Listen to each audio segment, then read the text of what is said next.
What's going on? This is grind season. You should know by now, episode 49 with your boys, Jason Smith, Anthony Sain. I'm one of your two co-hosts here on grind season. Make sure when you're looking for grind season, have this pointed out to me. It's you will miss it if you are not searching for SZN on season. That's our spice. That's our flair. That's Brother Sain's creativity. But it's easily missed if you're searching for grind season in some places. You might not find it. So where can you find us? Well, on the free Odyssey app, of course, or wherever you get your podcasts on Spotify. Sain's got us on this live tip here the last few shows, and it's been working pretty well. So we're pretty much just trying to be wherever y'all are at.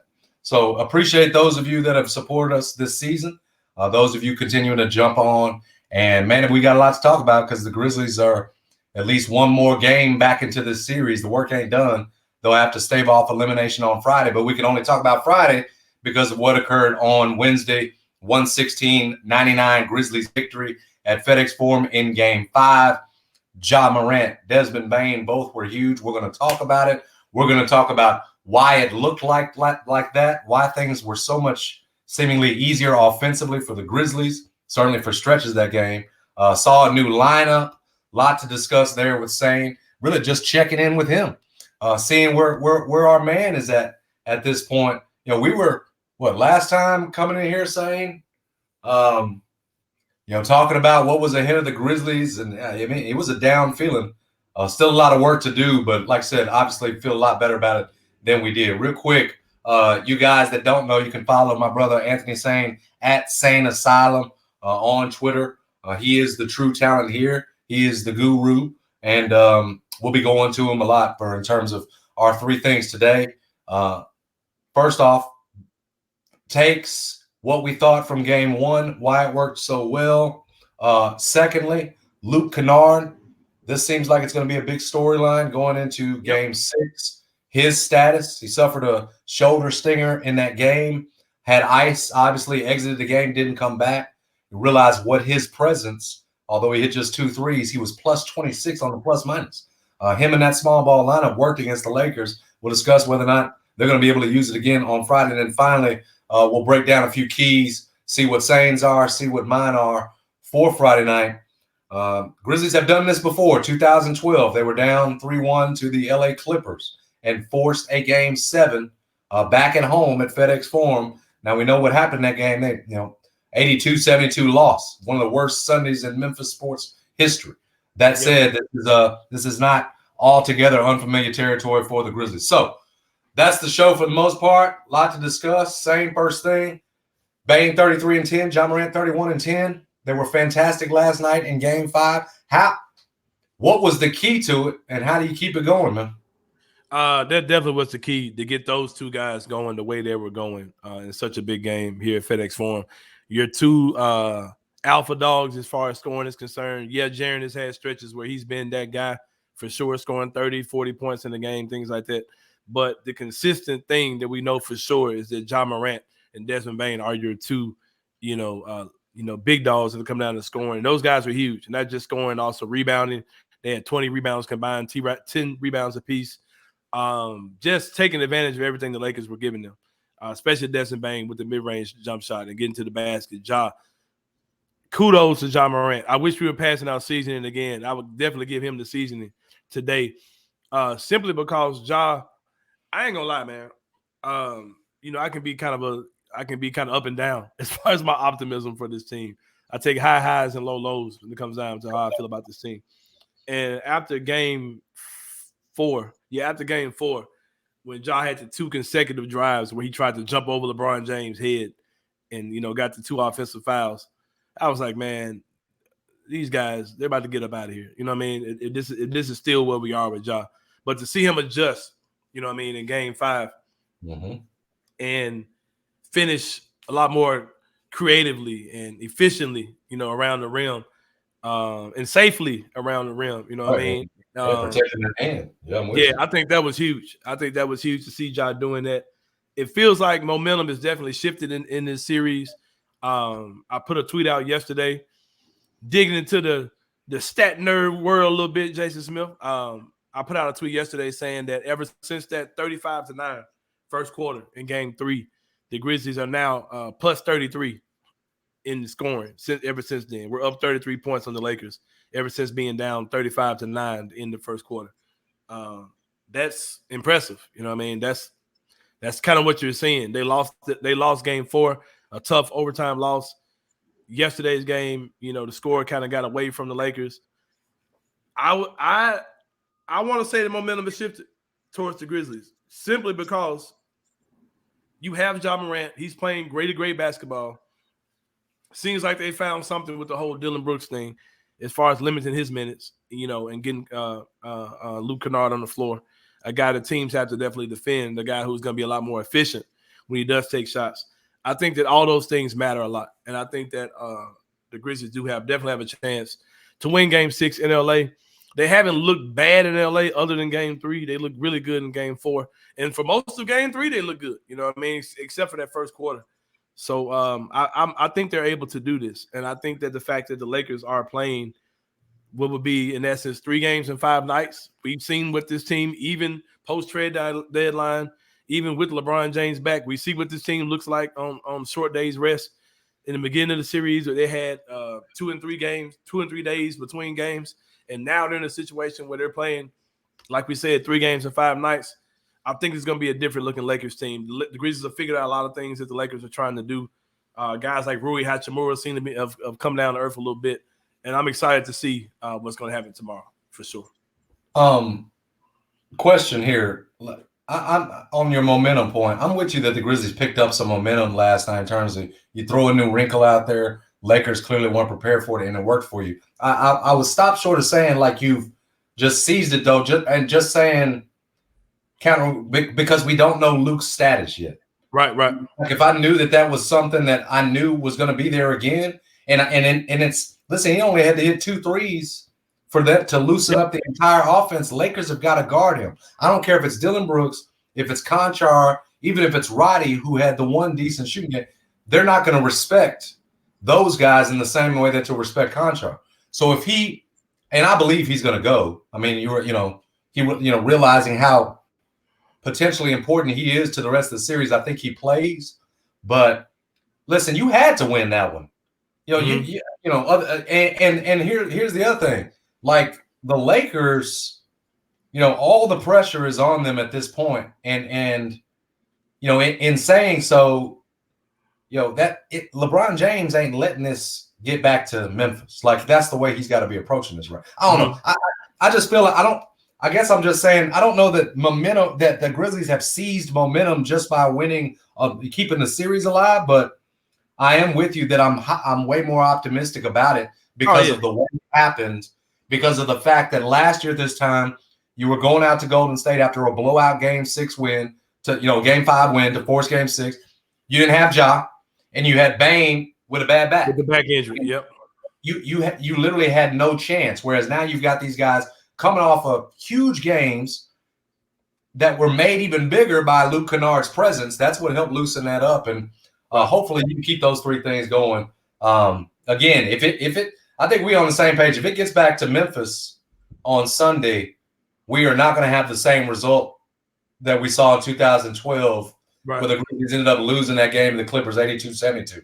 Like if momentum will have been seized if they win Friday night. That's where I came into the series really downplaying the Lakers, saying that the Grizzlies have just more talent. And I think the fact that you have these 2 perimeter star level players, Ja Morant, who's definitely an NBA star, that's not even debatable, and Desmond Bane, who's approaching that level for sure.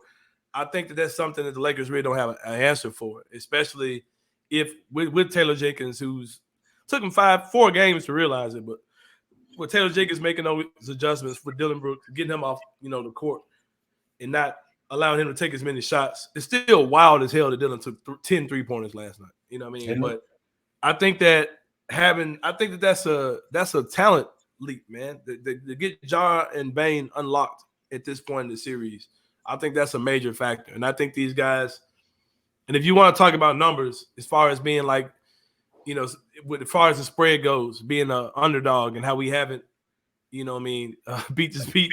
We haven't won any of those games. We haven't won in LA at all on the road this year. I think something just has to give, man. And I think I can definitely see these guys coming out with a victory in Game 6 for sure. Well, Desmond Bain said it after they lost, Game 4, that there would be a Game 7 in Memphis. He looks more right after the Game 5 win, and right now he looks like he's getting stronger and a guy that you can get behind. He ran out of gas in the overtime in that Game 4 win, but he looked like he was the strongest man on the floor last night. At a time where we're talking about days in between and how much that could hurt the Lakers, the number of minutes played by LeBron, and can he hold up? It feels like for Bane and for Ja's, the thing, they're getting stronger. And from Ja's standpoint, I'm not even so much physically, it's what you touched on, the willingness to make the adjustment, to see that I had it wrong and here's my adjustment. It's a different approach. I'm not going to try to jump. I'm gonna play smart, frankly. Taylor Jenkins showing finally willing to make the adjustment. I'm taking, in this case, Kennard over Dillon Brooks. I'm not going to let Dillon Brooks, kill me, even though Dillon Brooks sure tried. Like the fact that those adjustments were made gives me more confidence about Friday night. There's no question about it. Go ahead. And not just Kennard over Dillon offensively, but also switching Tillman is LeBron James' primary defender. We came into this series talking so much about how Tillman was going to be the guy that guards AD, Dillon guards, LeBron. We get that matchup and LeBron and all the shit talking that was going on about Dillon and guarding LeBron, all those type of things.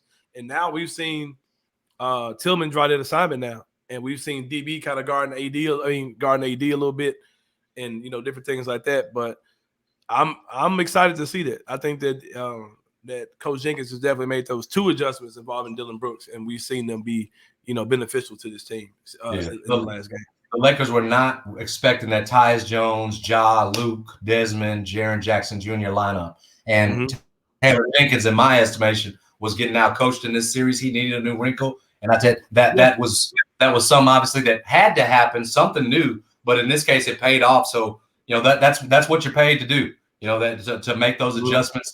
You can't just keep hitting your head on the wall, not making any, like we saw Budenholzer do last night. At some point, it's on you. So I liked the adjustments that were made, both from the coaching standpoint, obviously we all do, and from the player standpoint. Right. Clearly, hopefully, you're hoping your backcourt can be the difference again against the, because that's what we said coming into the series. And finally, in Game 5, it was like, oh, this is the backcourt that we said the Lakers couldn't defend. Well, Luka and R being on the floor seemed to be a big part of that. We'll touch on that more in a second. Before we do, you're listening to Grind Season on the free Odyssey app. You can get us on Spotify. You can get us live. Sain's got us innovating always. Appreciate you guys that have hopped on this season. So much more than you know.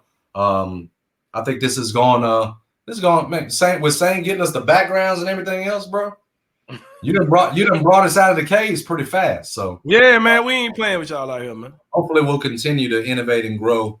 I got the Bruce Leroy green glow around me right now, though. Shout out to the Last Dragon. Yeah, it does look green like screen technology. Yeah, I got that glow. I don't have the glow because I don't. You gotta get that green screen. My green screen up. That's why I got that tray. Luke Kennard all of a sudden feels like a pivotal storyline in this series because, as Sain touched on, as we talked about last night, you saw Luke Kennard play just 18 minutes, limited because of a shoulder stinger, runs into LeBron on the screen, but makes while he's in, Grizzlies led by 26, outscored the Lakers by 26 points. That plus minus jumped off the page at you, and it did because of how much better that offense was with him in there.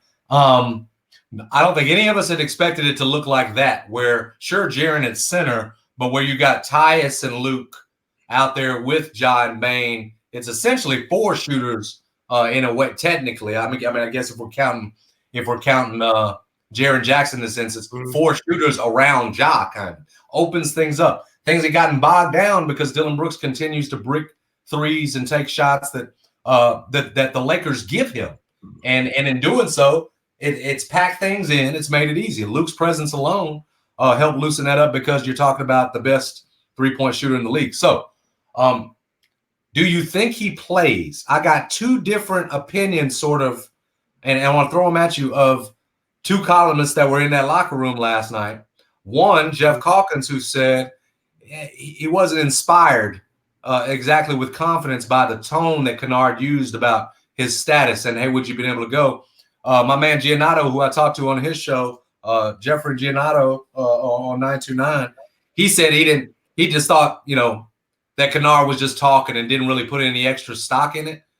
Shoulder stinger. We're not doctors, but do you think he plays on Friday? Do you think he's available to go?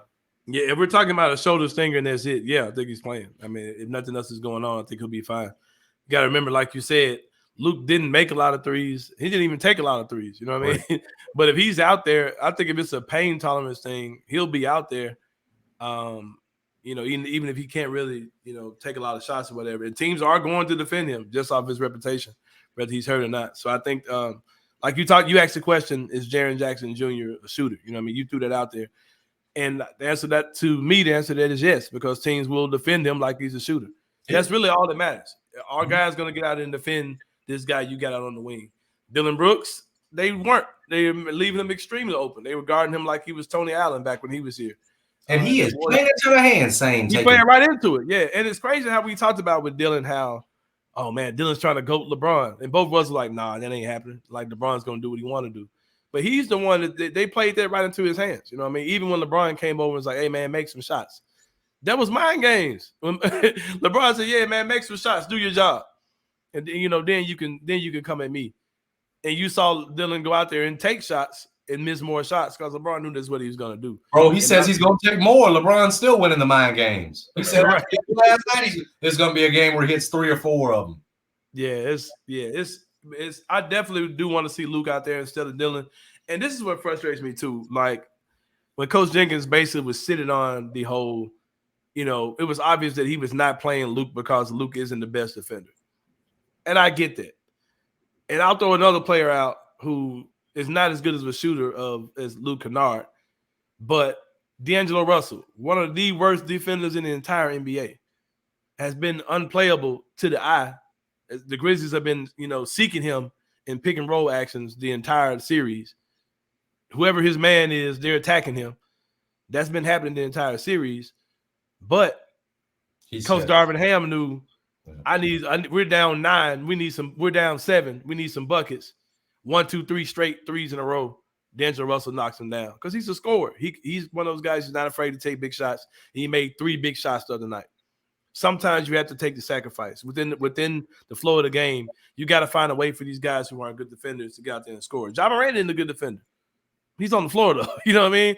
So it's like, I get it, understand that, but a guy like Luke Kennard can literally change the series.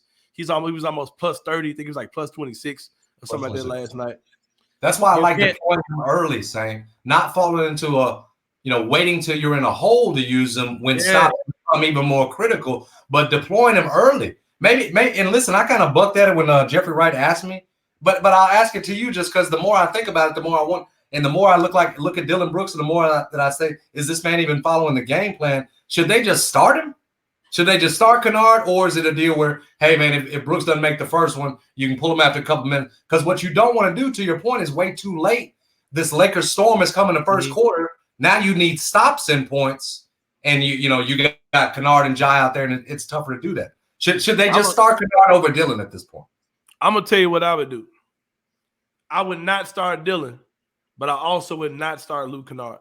Okay. I would do a total curveball that the Lakers may not be expecting. I'm listening to this. What is it? Who, Roddy? I would start Santi. I would start Santi in game 6 because he's going to be a matchup problem for somebody. You know what I mean? Yeah. I would put him out there. They kind of got to guard him. He can knock down those threes too. And I just think he could just kind of mix things up a little bit in a way the Lakers may not be ready for. Because you're talking about guys, a true 7-footer. If you can get him going in some type of way, I just say, why not just throw a curveball just to see how the Lakers respond to a third big being on the court, a big that's kind of versatile. I'm all for a curveball right now, saying because that curveball worked in game 5. I like curveball. Right. Especially if it's something that causes, like if AD says, okay, I got to guard one of these dudes. Okay, if LeBron says, okay, I'll guard Tillman. Then AD say, oh, I got to guard either Jaren or Santi. But you got Santi out there at the 3-point line. You got Jaren at the 3-point line. Now AD's like, oh, shit, well, where do I go? You know what I mean? So, you know what I mean? You could do something like that could happen. But to your question, yes, if Luke Kennard is available, I would 100% start him in this game just to switch things up. I would like to see Santi too. That's why I threw that out there. But we all know Santi played pretty well off the last one. Yeah, and then weirdly exactly. we didn't see. That's Rodney what made me think about it. Yeah, that's what made me think about it. You might want to do some weird lineups with Santi, get him on the court more, even in the position that's not his natural position. But I would start Luke Kennard over Dylan Brooks. But we know that Coach ain't doing this shit. Nah, you know Dylan's gonna start, man. And it's crazy. It's crazy that you know he's gonna do that. But I'm not mad because I am confident that Coach sees that that Dylan, he saw it. You know, that Dylan sat for most of the third quarter. He came back in the fourth quarter after the Luke Kennard injury. But I think the coach sees and he knows that that playing Luke works. For sure. Well, if he didn't see it with his own eyeballs, I'm sure he saw the quote from Dylan afterwards. He asked about from our man DeMichael Cole from the commercial appeal about his shooting struggles. Said it's been challenging. I'm used to a certain standard for myself. One of these games, I'm gonna break out for 3 or 4 threes and change the game. That tells me this brother still thinks he's individually the difference maker. Going to come out and take another 12 to 2 for 10. Be damned. Right. He's gonna win game 6. I'm not going to let a man like that's out here on his own, Mad Max and sink me. It's not happening. So, Taylor, you better pull him again tomorrow. You let Dylan Brooks sink you, and, man, that's on you at this point because Dylan is what he is. He's shown us. That man is playing for the Lakers. Dylan Brooks plays for the Lakers. and I'm telling you, bro, we joked about this earlier, like, and when we talk about where Dylan's going to end up next year, I don't think he's going to play for the Grizzlies. I have the Lakers as a team that Dylan could play for. Every guy that has been a antagonist to LeBron James is ended up playing with LeBron. Same thing with Kobe. They remember these type of guys, these irritants. You know what I mean? So I could totally see. You talk about he's playing for the Lakers. I can see him playing for the Lakers for real. Like he's the type of guy that those type of guys covet. You know what I mean? So. When he decided to dress like that pimp, remember a couple of weeks ago he came in with the hair down? Yeah. That's when it was over, bro. Yeah, you knew it was over.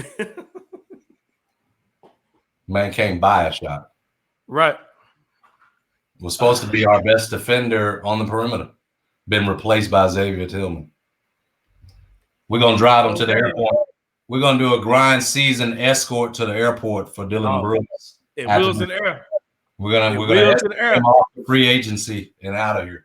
Love Dylan, and it's with the utmost respect. But bro, you have shown that you are out. Like you out for real. Yeah. So you made it ugly and nasty now, man. Because it's like the fan base is just totally against them. They were here this time of year also, as far as Dylan. And it's just the numbers just don't lie, man. Like we're just better when he's not on the court. And then we've seen Tillman do a better job of guarding LeBron. LeBron shot like something like a real bad percentage just overall yesterday. He was having a lot of problems with Tillman altogether. And yeah, he hates Tillman guarding. 5 of 17 LeBron was. He wanted to stay there and shoot his threes. Went 1 of 9 from 3. You know, just sit there. If we get out of this series, if we find a way to get out of this series, it may look a little different against Steph Curry with Dylan. But man, we saw Dylan acting the ass last year and get kicked out of a game. You know what I mean? And get suspended. You know what I mean? So it's gonna be tough, man. I'm just excited we're in game 6 situation. They took care of their business yesterday. Looked free, loose doing it. The game got a little tighter than it needed to be at a certain point in the fourth quarter, but they opened it back up again in the fourth quarter as well. LeBron and them looked tired, man. Them dudes was looking – they're about to turn around after 1 day's rest and turn around and play another one. So I'm hoping we can lean into that. But I hope Luke Kennard is fine. That's the biggest part, that he's healthy, that he can get out there and go. But I believe if he's able to do that, then we'll be fine. For sure. Yep. You're listening to the Grind Season podcast. Here you can get on the free Odyssey app. We are an Odyssey podcast, of course, but you can get us wherever. Spotify can get us live. We're on YouTube now. We're everywhere. To search for Grind Season with the SZN on season. We said it Friday night's a big one. Late tip 9:30 out in La La Land. Sain mentioned it. Grizzlies 0-5 at crypto this year. That includes a road loss to the Clippers. The other 4. 2 out there in the regular season, and obviously the 2 in games 3 and 4. Same mention of 2, 0-16 as a road underdog this year. The Memphis Grizzlies. No NBA team the last 30 years has gone winless as a road underdog for a full season. So the Grizzlies have that trend that they're trying to buck as well on Friday. You look at the line, I think most recently a 4.5 point. Lakers are favored by 4.5. So you're talking about trying to do something you hadn't done all season in terms of trying to win as a road underdog. That said, it's just like Sain touched on it. I mean, you were in game 4 with control there, about 5 minutes left. You're up 7. So it's not like you're looking at crypto and saying this is some beast you haven't been able to tame. You've had some bad moments. That first game out there, the Shannon Sharp thing, Desmond Bain getting the ball stolen by Schroeder there late. You know, you have blown leads out there, but I'm saying all that saying to say it's time to, you know, finally put that thing to rest to close one of these out in crypto. If to do that on Friday night, I mean, we've touched on a lot of the keys, but your biggest key in terms of Friday night forcing a game 7, trying to get LeBron to even closer to what would be the first time ever him blowing a 3-1 lead. What? Give me a couple of sane keys. The number one key to me, man, is LeBron's gonna go hard. AD's probably gonna go hard too. You cannot let these other dudes get you, whether that's Austin Reeves, whether it's Rui Hachimura, who's kind of came back to earth, D'Angelo Russell, who hit those 3 big 3-pointers on the night when we were up 7. You can't let those kind of guys, you can't let those guys go off on you at all. And you've got to make shots. You've got to make multiple 3-point shots. You gotta create easy offense, get some open shots going. And those once those things happen, you're gonna be good. Jaren's got to stay out of foul trouble. He's got to be aggressive because of John Bain. You feel confident they're about to bring it in game 6. If you can get Jaren being super assertive as well, it might be a short night, for the Lakers. If you can get all 3 of those guys cooking at the same time. But 2 of those 3 for sure have to get going. I think it's going to be a fun game, man. I hate it's a late start again, but I think it's going to be a really fun game worth staying up for middle-aged guys like you and myself. Now, I'll tell you what, I mean, you talk about quick turnarounds. This one's a quick turnaround for them. And then if you can somehow force that game 7, Lakers got to come back here, be out there, 12 or 2:30 or whatever that start's going to be, depending upon the Kings and Golden State and whether that goes to a game 7. But you think about how quick that turnaround would be for them. So that's why it just feels if you can get to of it are definitely in the Grizzlies' favor. It feels like the series right here. Game 6, it really does. I know that's the way that LeBron James, Anthony Davis think about it. Here's what I'm saying. I almost think as good as that backcourt is for the Grizzlies right now, Jaren Jackson, he's rebounding, he's blocking shots. I almost feel you said it for me. If it's a LeBron 30-point game and an AD 30-point game, I've almost expected at this point. They're going to dump out everything they've got. What you cannot have is Austin Reeves having 22, and then Schroeder and D'Angelo have gotten you 2 with double digits. Just keep everybody. You cannot let these other guys. And listen, we ain't talking about all-stars here. Like that's the other thing about it. They've been dependent a ton on these dudes, and they've come through for them for the most part. But Rui is what Rui is. He was shooting 29% as a Laker before this series from 3. So hopefully you're not getting 2 or 3 other guys having good double-digit games, because I think that's the difference. I don't think just a good LeBron and a good AD can beat you by themselves. They need, whether it's Reeves, whether it's Russell for a 9-point stretch, it's been the other guys, their supporting cast really, that's sort of been the difference so far. We're just now seeing with this point with Kennard and one from Roddy, got one good performance from Roddy. And it's that their supporting cast hopefully not being as good as they've been for the series, and that is just up to LeBron and AD, because LeBron is breaking down, bro. That foot, the body, you can see it. It's wearing on him. Quick turnaround. He's talking about getting as much sleep as he can before 6. I don't know. The opportunity is there, and if you get back for a 7, it feels like it's going to be a lot different than 2012 when you could only mark 72 against the Clippers. For sure. Don't even remind me of that game. That mess was disgusting. 82-72. Can you even believe that was a game 7 score? Yeah. 72 points to score at home. At home. I forgot that was a game 7 because I was thinking, have we ever had a game 7? I don't think we have, but I forgot about that series for sure. Yeah, on a Sunday, man, it was nasty. They had fallen behind 3-1. 2012. That will not happen again. Again, can't get to 7 without winning 6. Hopefully, we're going to be back here, not breaking down the season that was come next week, saying Monday or whatever. Mm-hmm. What we're going to be doing is breaking down Grizzlies Warriors game 1. Yeah. Mm-hmm. There'll be a hell of an episode. Like conviction around this. There'll be a hell of an episode 50 for sure. If we can come back next week, our 50th episode of Grind Season. is getting out of the first round, getting ready for the Warriors or the Kings. You remember how distant that felt just a short time ago when we were saying we were jealous of the Kings wanting to be the team to they about to get that. And then we were like, man, well, hell, we ain't even gonna get past the Lakers, but we were Golden State looking like it's possible that we're gonna be the team. Yeah. And now what's crazy is this might be right back in front of you. Yeah, and what's crazy is a couple weeks ago I was like, man, Miami is about to blow this up. Remember I said that on Twitter, like Miami Heat about to blow this whole roster. Who y'all want on this roster? I did. I thought he culture was gone. Them dudes are really they really almost got a path to get to the conference finals. I wouldn't be surprised if they got past the Knicks. I mean, for real. Yeah. That's gonna be a super fun old school war series too, man. That's gonna be real quick, just a predict before we get off. Budenholzer, stay or go, keep or no. Somebody said got a roll for that for losing to the shorthanded 8 seed. Hey, yeah, that's record. Speaking of pillaging off somebody's roster, I hope they do break that thing up because I would love to get my hands on a couple pieces over there in Milwaukee for sure. So I think Budenholzer's out. I think they're gonna let him go. Only reason why I say I don't, I think that Giannis has a little freak GM in him too. But I can't say lil GM or lil GM like LeBron, but I think he's got a little freak GM in him too. So I think he kind of makes that call. I don't think he's down for that. I think he's one of those guys. Seems like he kind of wants to keep things together. Yeah. So yeah, if it were me, I would get rid of him because I don't think he's that good of a coach. But I won't get into what that leads me to. But I'm not going to talk about who comes from his coaching tree. But I don't think Bud's that good of a coach. But hey, our guy made some adjustments last night. Finally, I ain't seen Bud making an adjustment ever. Nah, that's always been the knock on him. Yeah, always. And he didn't make any in this series, man. Let a one-man Jimmy Butler team beat him. Last night, Taylor Jenkins was like, I'm letting Bud down, but I'm going to do this. I know I'm letting Bud down. By making these changes. Yeah. Bud a six red-eyed ass. Yeah. Red as a motherfucker last night, boy. Yeah, he looked sad. Man, Giannis didn't help him going 10 to 23 from the free throw line, bro. Mm-hmm. I've never seen a superstar be that bad at the free throw line. Anyway, that's their problem. The Bucks issues. We've got our own. Starts with Game 6 tomorrow night, 9:30. We're all excited about it. Again, Grizzlies 4.5-point underdogs for the first time this season. Gonna win as a road underdog.